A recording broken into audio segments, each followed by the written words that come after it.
Au début du XXe siècle, la Chine est soumise à l'emprise des nations européennes. La Grande-Bretagne, l'Allemagne et la France luttent pour se partager les richesses de cet empire à bout de souffle.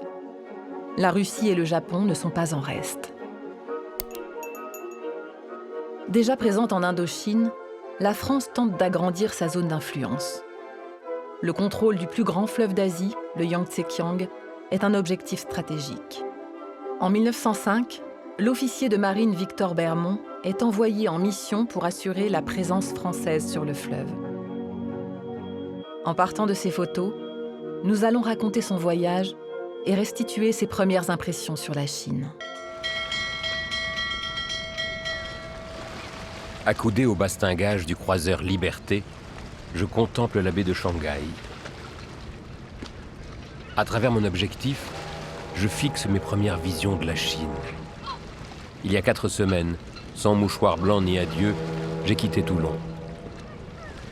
Depuis le décès de ma femme, seul mon frère Pierre me rattache à la France. J'ai soif de nouveaux horizons.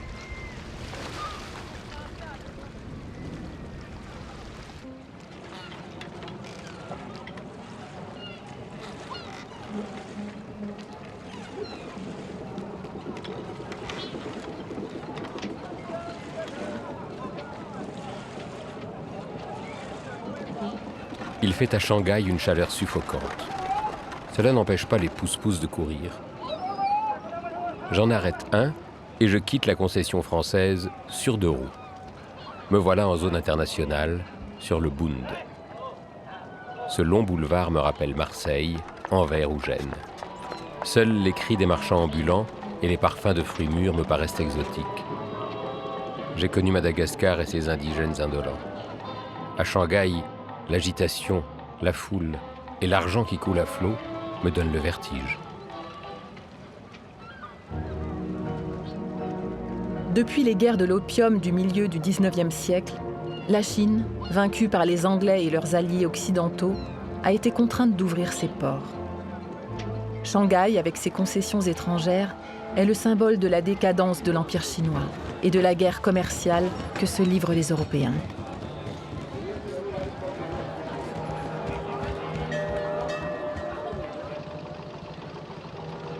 4 mai 1905.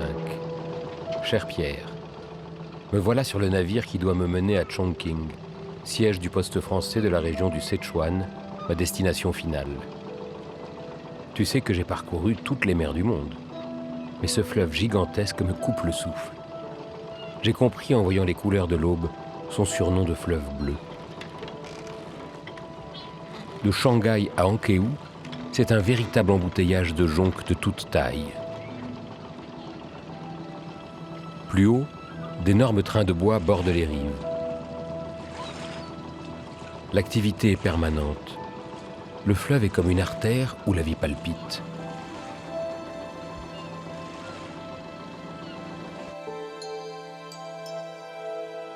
J'ai emporté dans mes malles des centaines de plaques de verre pour témoigner de mon voyage. J'étrenne mon nouvel appareil stéréoscopique. Il donne l'illusion du relief.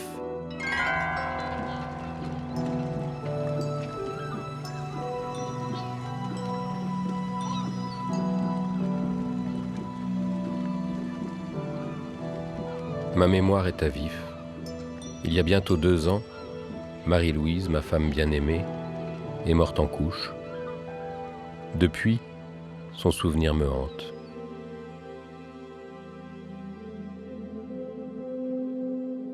Après 21 jours de voyage, nous faisons escale à Yichang. Le vapeur s'arrête là. J'affrète une jonque avec un groupe de négociants venus d'Indochine française. Ils ne parlent que de commerce. L'un d'eux, un appareil photo autour du cou, me semble sympathique. Il s'appelle Antoine Girard. Je visite la ville en sa compagnie. Je veux tout voir, tout photographier. Même cette odeur d'huile rance et de viande avariée ne peut gâcher mon impatience. Les Chinois vivent beaucoup dans la rue. Les pharmaciens y vendent de la poudre de squelette de singe. Un remède qui tuerait sur le coup le plus solide des marins. Ici, on coiffe en plein air. On déjeune dans la rue. Et, tant pis pour l'intimité, on y fait même ses besoins.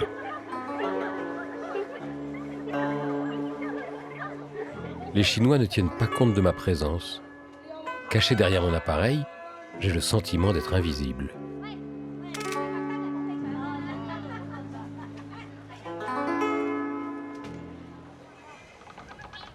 Ce matin, alors que nous appareillons, notre jonque croise un imposant navire de guerre.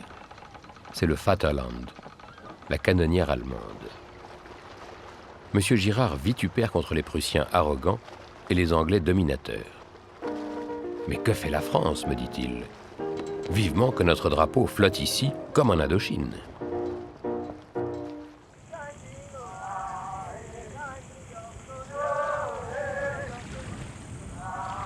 Nous continuons notre progression sur le fleuve. Il est resserré, maintenu dans des gorges étroites. Nous avons déjà navigué près de 1000 kilomètres. Notre jonque progresse maintenant à la force des bras, dans un paysage sauvage. Voilà petit Paul, l'enfant de Monsieur Girard. Il semble parfaitement à l'aise. Il a déjà le pied marin. Un brusque mouvement du navire me sort de mes pensées. Nous allons de rapide en rapide, ballottés par des eaux en furie. J'ai connu les tempêtes du golfe de Gascogne et les typhons de Madagascar, mais décidément, le Yangtze m'impressionne.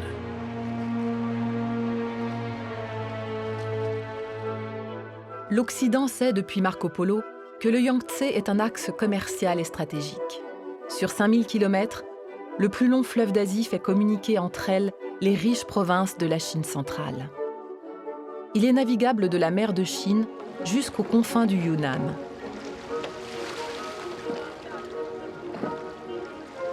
Les Français ont installé leur poste le plus avancé dans la région du Sichuan.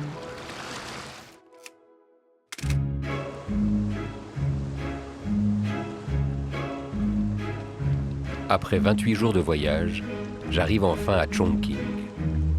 Le drapeau tricolore flotte au sommet de la Bastide de la marine française. Le commandant Grelier vient à ma rencontre. Le chef du poste français est affable. Il répond à mon salut militaire par une chaleureuse poignée de main. Il me présente son épouse. Au fin fond de la Chine, sa toilette et son chapeau sont à la dernière mode de Paris. Une vraie perruche.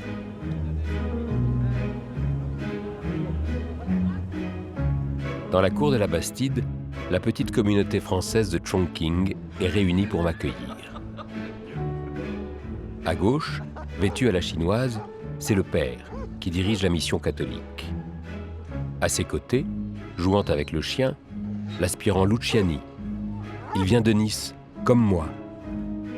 En haut des marches, en costume civil, se tient Cornell Plant. Plant a rejoint la marine française depuis 7 ans. C'est une légende, le meilleur pilote pour remonter les rapides du fleuve. Cornell Plant me conduit à ma chambre. D'un air complice, il me tend un paquet, puis disparaît. Une pipe à opium. Derrière son allure d'anglais distingué, ce Plant m'a l'air d'être un sacré lascar. Je dispose mes photos près des chinoiseries et m'attarde quelques secondes sur le visage de Marie-Louise. Les quais de Chongqing débordent d'activité. Je découvre enfin Lollery, notre canonnière. Un matelot, vêtu d'un scaphandre, répare le gouvernail qui s'est brisé dans les rapides du fleuve.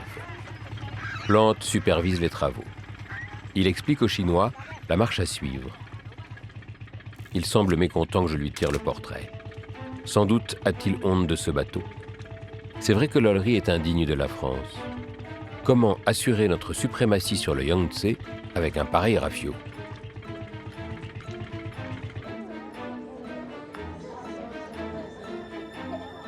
Ce Plant est un drôle de bonhomme. Il me plaît bien. C'est le type même de l'excentrique anglais. Il vit avec sa femme Alice sur une jonque chinoise et travaille pour nous, alors que les Britanniques sont nos rivaux sur le Yangtze. Les Anglais sont les principaux concurrents de la France. Hong Kong, port stratégique d'Extrême-Orient, leur a été concédé par la Chine. Sur le Yangtze, ils imposent leur présence grâce à 3 navires puissamment armés. Pourtant, la France et la Grande-Bretagne sont officiellement alliés depuis l'entente cordiale, signée en 1904. À la Bastide, l'aspirant Luciani m'offre l'apéritif dans sa chambre. Je me prends d'affection pour ce gaillard de 27 ans. Il a l'âge de mon frère Pierre. Tandis que son phonographe joue des airs de Paris, Luciani me parle avec passion des femmes chinoises. Je lui révèle que je suis veuf. Le pauvre garçon est tout confus.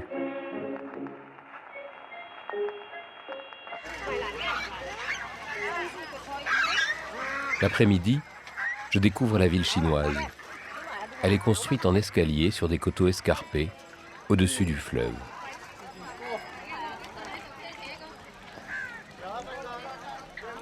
C'est la première fois que je vois des nettoyeurs de nez et des nettoyeurs d'oreilles. Quand mon frère verra ça, il n'en croira pas ses yeux.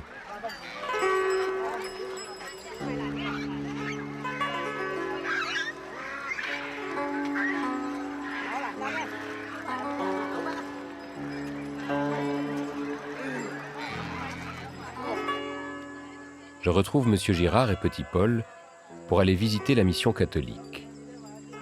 En chemin, ils photographient la pagode de Chongqing. Comme la plupart des Européens qui vivent aux colonies, ils ne s'intéressent qu'aux monuments.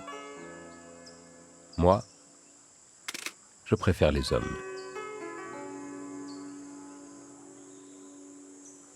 « 9 juin. Cher Pierre, sur la photo, tu me vois aux côtés du commandant Grelier. Il m'a confié le commandement de l'Ollery et donné l'ordre de remonter le Yangtze. Je dois explorer ses affluents pour parvenir au plus près de Chengdu, la capitale du Sichuan. Affirmer la présence française dans la région, voilà une mission d'importance. Sur le pont de l'Ollery, les matelots attendent mes ordres. Comme c'est bon de crier enfin « Larguez les amarres !» Les Chinois profitent du spectacle. Seul maître à bord en l'absence de Grelier, je suis prêt à damer le pion à nos concurrents européens, en commençant par les Anglais.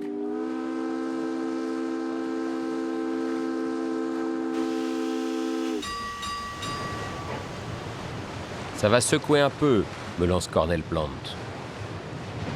Voilà le premier rapide.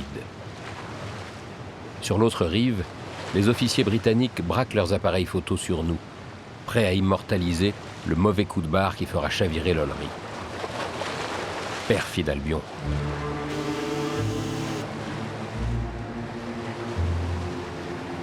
Dans un fracas du diable, je fais pousser les moteurs à fond. L'Ollery crache une fumée noire.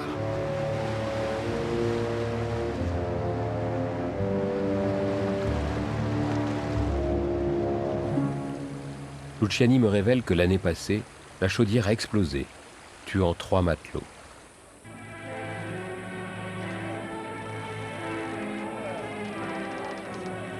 Souvent, pour vaincre le courant et l'étroitesse d'une passe, il faut avoir recours au halage.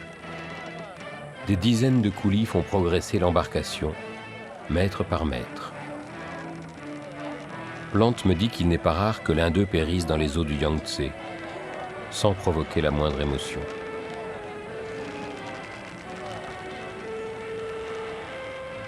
Ici, on risque sa vie pour un bol de riz.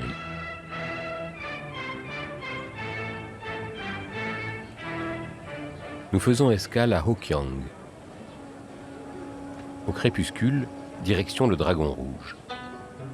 Le tripot local. Tiens, les fumeurs d'opium saluent Plante comme un habitué. Luciani monte au bordel, je le suis, armé de mon appareil. L'opium, les femmes, tous les marins ont leurs vices. Le mien, regarder à travers l'objectif. Le lendemain, avant d'appareiller, je rends visite au père Dupasquier. Il dirige la mission jésuite depuis 15 ans. Il me raconte les atrocités commises envers les Occidentaux pendant la guerre des Boxers. Il en a beaucoup vu, mais sa communauté a survécu. Entre 1899 et 1901, la guerre des Boxers met la Chine à feu et à sang. Ce soulèvement populaire s'en prend aux seigneurs chinois et aux colons étrangers. L'impératrice Cixue manipule les insurgés pour qu'ils s'en prennent aux seuls occidentaux. De nombreux missionnaires sont assassinés. En juin 1900, les légations étrangères de Pékin sont attaquées et l'ambassadeur d'Allemagne massacré. La répression occidentale est impitoyable. L'Empire chinois est mis sous tutelle étrangère et sort humilié du conflit.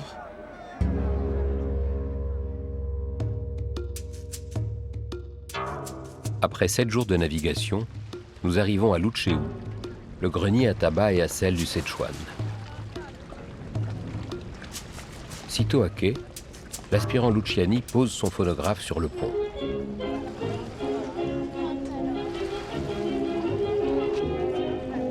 Les Chinois n'en croient pas leurs oreilles.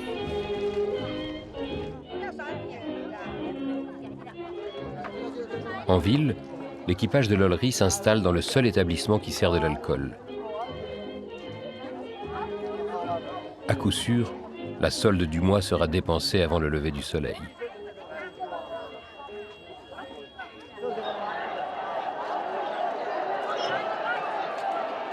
Cornel Plante me mène à une pagode où l'on célèbre la fête des fantômes. Les Chinois ont pitié de ces âmes errantes. Plante se tient là, impénétrable comme un Bouddha.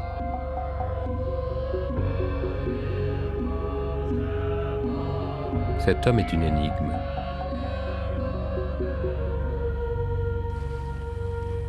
Notre séjour à Lucheu se termine tragiquement. Luciani, atteint de fièvre, a été trouvé mort ce matin sur sa couchette. J'ignorais qu'il avait le palu. Je perds le seul compatriote avec qui j'aimais discuter. Mourir à 27 ans, loin des siens. L'Ollery reste à quai. Nous poursuivrons le voyage en jonque à fond plat. Je demande à Plante de faire hisser les 3 couleurs. Notre bateau s'engage sur la rivière Ho, un affluent du Yangtze. Notre objectif, les canaux de la plaine de Chengdu, la capitale du Sichuan.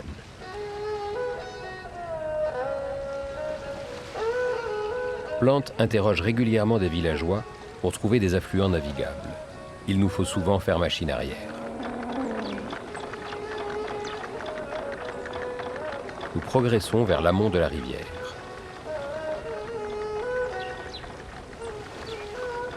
Ce matin, nous arrivons sur un petit lac. Des villageois à demi nus nous saluent. Plante est certain que la voie que nous cherchons sans relâche doit se trouver au nord de ce lieu sauvage. Ici, on pêche au cormoran. L'oiseau attrape les poissons avec son bec, mais une bague au cou l'empêche d'avaler sa proie. J'ai le sentiment d'assister à une scène dont tous les marins ont rêvé.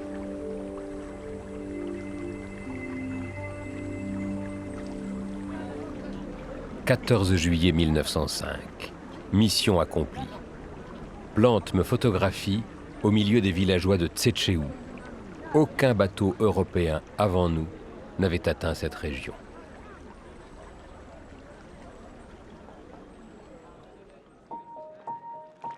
Février 1906.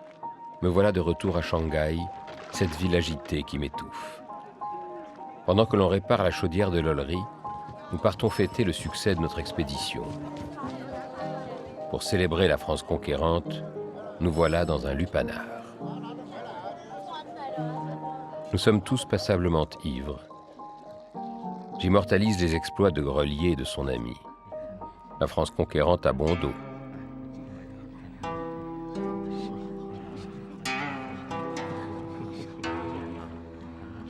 Je me joins à la mêlée. Le derrière rebondi d'une putain balaie mes derniers scrupules. Je laisse enfin mon appareil et je m'abandonne. 19 mars 1906. Cher Pierre, nous voilà revenus à Chongqing. L'ambiance est très tendue. Nous craignons des émeutes. Au retour de Shanghai, nous avons découvert un carnage à la mission catholique de Nanchang. J'ai pris quelques photos après le drame. C'est l'assassinat d'un mandarin local dans des circonstances troubles qui a tout déclenché. Les villageois se sont vengés aveuglément. 11 missionnaires ont été massacrés, puis jetés dans le lac.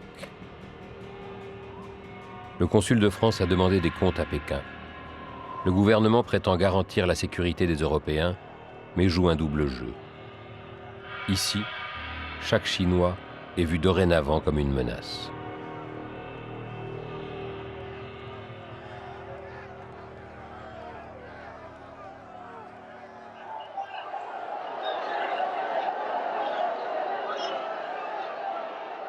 Aujourd'hui, le Tao Tai, le sous-préfet chinois, est en visite officielle.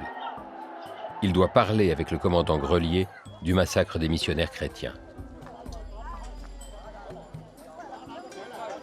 Chacun s'incline plus bas que terre, déplore la situation et prétend vouloir prendre des mesures. Pour finir, le Tao Tai déclare à Grelier et au consul qu'il a fait arrêter des éléments présumés dangereux. Il nous invite demain à leur exécution. Quelle immonde hypocrisie.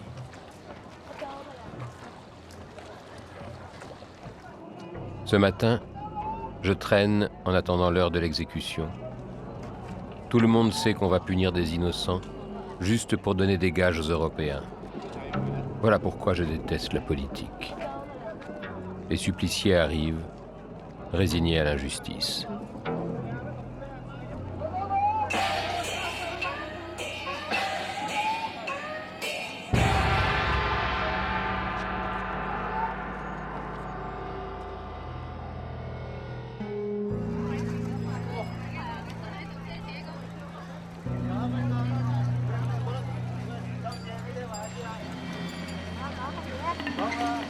Je m'enfonce dans les ruelles.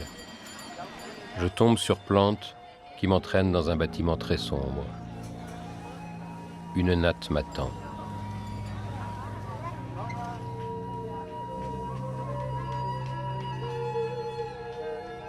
La boulette d'opium grésille. J'inspire profondément. Les formes se brouillent et la réalité s'estompe.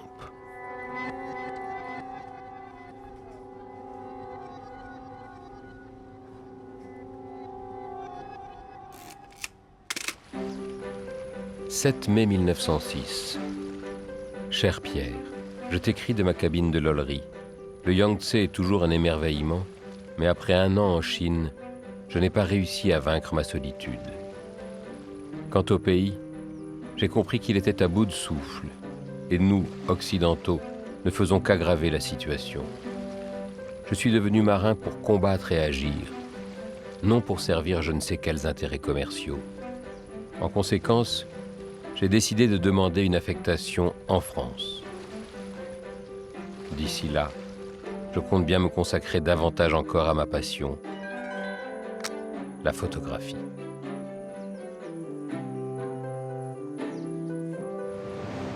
En mars 1908, Victor Bermond quitte le pays. En novembre, l'impératrice Sitchue meurt. L'Empire Qing s'effondre. C'est le dernier que connaîtra la Chine. Durant des années, le pays va s'épuiser en guerre civile et lutte nationaliste.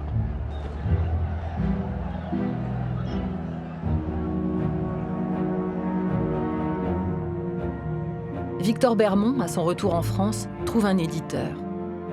Une trentaine de ses photos deviennent des cartes postales. Aujourd'hui encore, elles témoignent des dernières années de la Chine impériale.